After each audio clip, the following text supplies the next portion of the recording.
Okay, welcome back to flair college. आज हम study करने वाले हैं फ्यूचर ट्रेंड्स एंड इनोवेशन, जो कि लास्ट टॉपिक है हमारा चैप्टर 6 का। अगर टॉपिक समझ आए तो काइंडली चैनल को लाजमी सब्सक्राइब कीजिएगा। इस टॉपिक को अगर मैं आपको टेक्स्ट बुक में भी दिखाऊं तो 6.6 फ्यूचर ट्रेंड एंड इनोवेशन आज का हमारा टॉपिक है।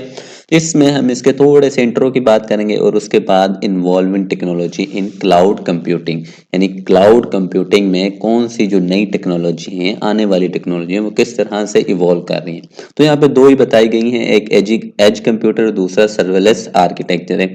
बस इतना सा ये टॉपिक है। ये टॉपिक आई थिंक इन्होंने शॉर्ट कर दिया गया, जो इससे पहले बुक प्रिंट हुई थी उसमें ये काफ़ी लॉन्ग था।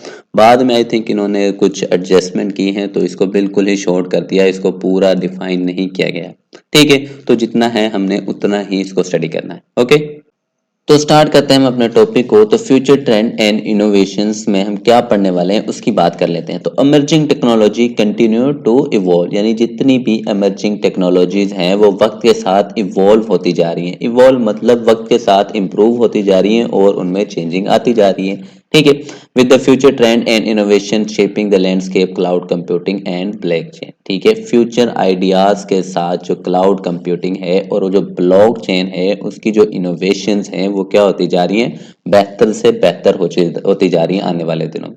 ठीक है, तो इस सेक्शन में हम इन्हीं को एक्सप्लोर कर रहे हैं कि भाई ये किस तरह से हमारे टेक्नोलॉजिकल इकोसिस्टम को, यानी हमारी टेक्नोलॉजी को किस तरह से चेंज कर रहे हैं, तो इसी के बारे में बात होगी। नेक्स्ट, क्योंकि मैं बता चुका हूं कि आपका जो टॉपिक है वो कट कर दिया गया है, तो यहाँ पे जो सिर्फ हम टेक्नोलॉजी की बात करेंगे वो है क्लाउड कंप्यूटिंग की, और वो कौन सी है, एज कंप्यूटिंग है और सर्वेलेंस आर्किटेक्चर है। तो वन बाय वन हम इन दोनों को अब स्टडी करेंगे।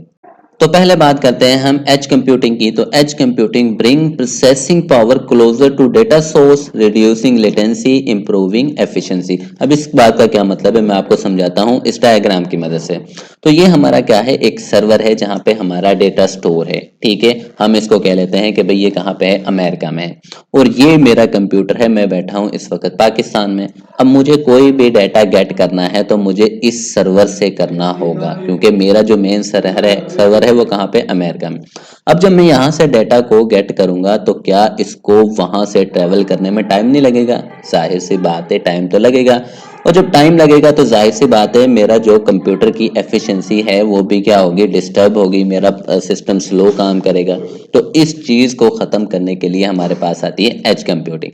एज कंप्यूटिंग क्या करेगी कि भाई जो आपका सर्वर, आप पाकिस्तान में बैठे हो तो आपका जो सर्वर है आपके पाकिस्तान में ही क्या कर दिया गया है, सेट कर दिया गया है। अब आपका स्टोर कहाँ पे है, डाटा यहाँ पे। ठीक है, इससे भी अगर बेहतर करना है तो आप जिस ऑफिस में काम कर रहे हो आपका सर्वर वहीं पे सेट कर दिया गया है। तो इससे क्या होगा, आपकी जो है लेटेंसी, डेटा जो गेट करने की स्पीड है वो क्या हो जाएगी, तेज हो जाएगी। बजाय कि आपका जो सिस्टम है ट्रेवल कर रहा था अमेरिका, वहां से डेटा गेट कर रहा था, बजाय कि आप अपनी ही कंट्री के सर्वर से या अपने ही ऑफिस के सर्वर से डेटा को गेट कर रहे हो। तो यही बात वो कर रहा है कि processing power closer to data source. तो ये मेरा डेटा सोर्स है, इसकी जो प्रोसेसिंग पावर है देखो कितनी करीब हो गई है, वहीं उसके पास सर्वर को सेट कर दिया गया। और उससे क्या हो गया, लेटेंसी, यानी उसका जो डेटा गेट करने की जो लेटेंसी आ रही थी, जो टाइम लग रहा था, वो भी क्या हो गया, कम हो गया। और उसकी एफिशिएंसी इंप्रूव हो गई, उसके काम करने की स्पीड तेज हो गई। तो ये बेसिकली कहलाती है एज कंप्यूटिंग।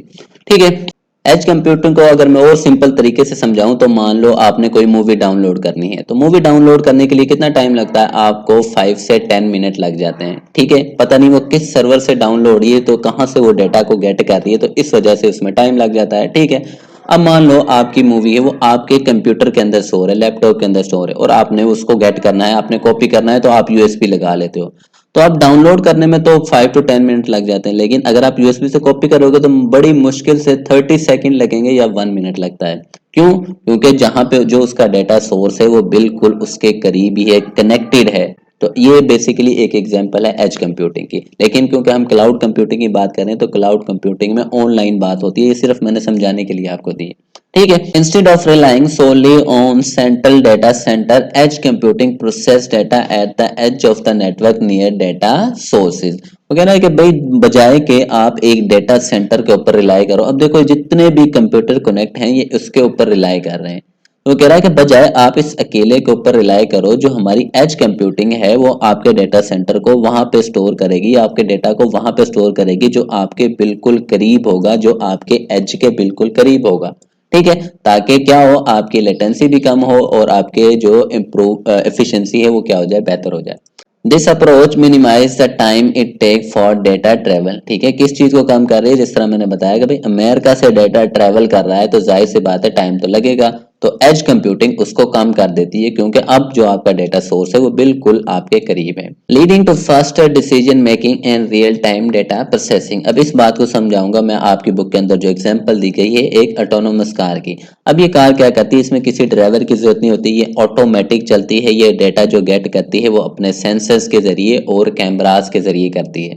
ठीक है, अब मान लो इसका जो डेटा है अगर किसी दूर सर्वर के ऊपर स्टोर होगा तो इसको डिसीजन लेने में क्या होगी, प्रॉब्लम होगी। अब क्यों प्रॉब्लम होगी, प्रॉब्लम किस तरह से होगी, क्योंकि ये तो सड़क के ऊपर चल रही है ना, तो इसे तो फौरन डिसीजन लेना है कि भाई मैंने राइट मुड़ना है या लेफ्ट मुड़ना है।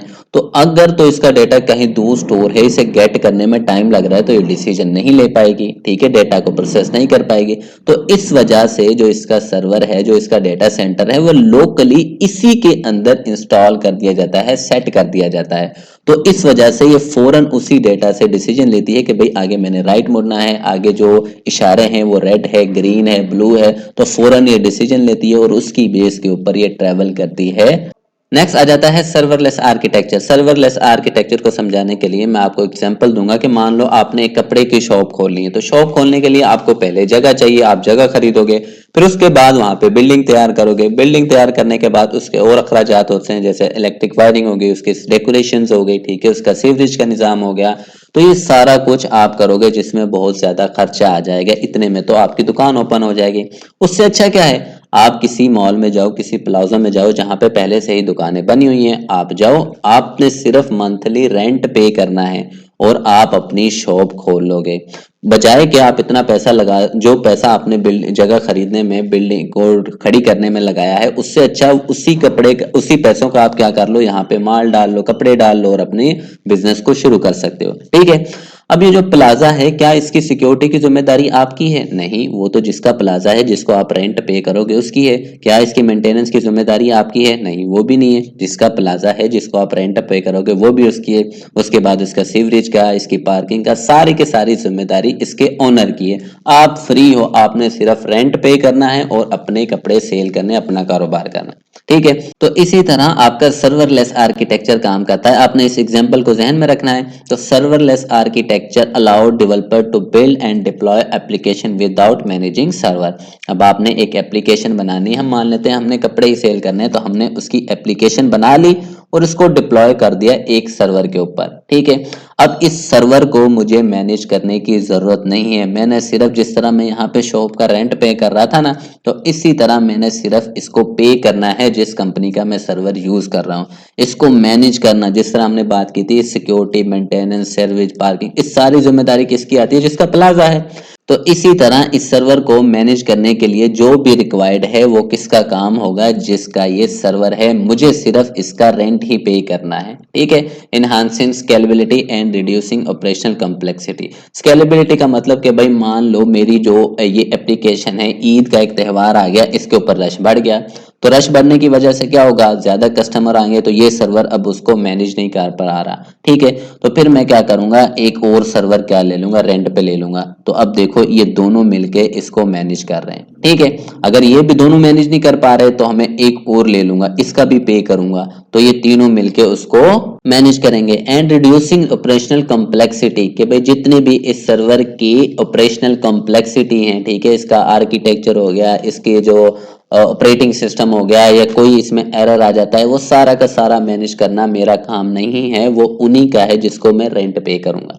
ठीक है, in serverless model cloud provider automatically allocate resources as needed. ठीक है, जैसे देखो मैंने बात की है ना कि भाई जैसे ही इसके ऊपर रश हुआ, मुझे एक और सर्वर की जरूरत थी, मैंने उसको क्या कर दिया, इसके साथ लिंक कर दिया। ठीक है, ये ऑटोमेटिकली कर देता है। ठीक है, ऑटोमेटिकली एलोकेट एज नीडेड, जैसे ही जरूरत पड़ी ये खुद ब खुद उसको लिंक कर देता है, आपने सिर्फ पैसे ही पे करना है। End developer only pay for the actual use. ठीक है, अब देखो जो वो यूज करेगा उसी के पैसे देने। अब मान लो ईद तो गुजर गई, उसके बाद ये अकेला इसको मैनेज कर लेगा, तो आप इनको हटा दोगे कि भाई मुझे अब इनकी जरूरत नहीं है, तो अब सिर्फ आपको इनकी जो पेमेंट है उसको करने की जरूरत नहीं है, क्योंकि अब आप सिर्फ इसी से अपनी वेबसाइट को मैनेज कर लोगे, तो इसी के पैसे अब आप पे करोगे। ठीक है, तो आई होप आपको समझ आ गई होगी। कोई क्वेश्चन हो तो पूछ लीजिएगा, चैनल को लाजमी सब्सक्राइब कीजिएगा। ओके।